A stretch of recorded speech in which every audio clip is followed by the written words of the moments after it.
खैबर पख्तूनख्वा हुकूमत की जानिब से लाहौर जलसे के लिए सरकारी मशीनरी का इस्तेमाल किया जा रहा है। सवाबी इंटरचेंज के पास इस्तकबालिया कैंप में fire brigade, cranes, water tank, excavator, ambulances और सरकारी अमला भी मौजूद है।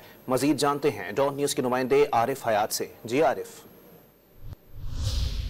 जी बिल्कुल, पाकिस्तान तहरीक इंसाफ का आज लाहौर में जलसा है और इस वक्त हम मोटरवे पर सवाबी इंटरचेंज के करीब मौजूद हैं।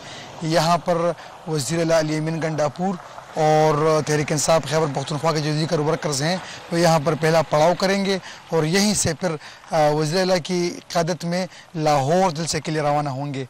पहले पड़ाव के लिए तैयारियाँ भी मुकम्मल की हुई, तकरीबन कोई 20 के करीब क्रेन जो हैं, बड़े क्रेन इसमें 2 हैं और बाकी क्रेन जो मंगवाए गए हैं।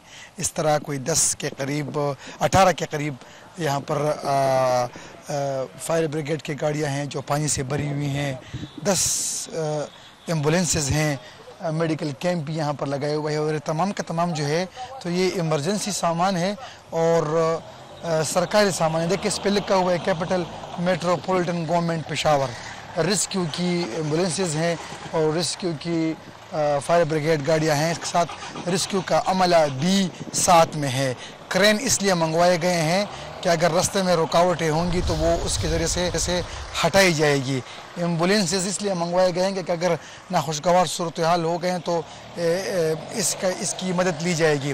फायर ब्रिगेड पानी से भरी हुई हैं, पानी भी मुहैया करेगी जलसे में शुरका के लिए, लेकिन तमाम चीज़ें सरकारी हैं, सामान इमरजेंसी का सामान है और साथ में इसको जलसे में इस्तेमाल किया जा रहा है। खुदा न खास्ता अगर पीछे खैबर पख्तूनख्वा के दीगर अजला में, पेशावर में कोई भी नाखुशगवार सूरत हाल रोनमा होगी तो उससे निपटना फिर काफ़ी मुश्किल होगा, क्योंकि सारा जो इमरजेंसी का सामान है तो यहाँ पर वो जलसे में इस्तेमाल किया जा रहा है और सवाबी मोटरवे इंटरचेंज के करीब जो है तो यहाँ पर रखा गया है।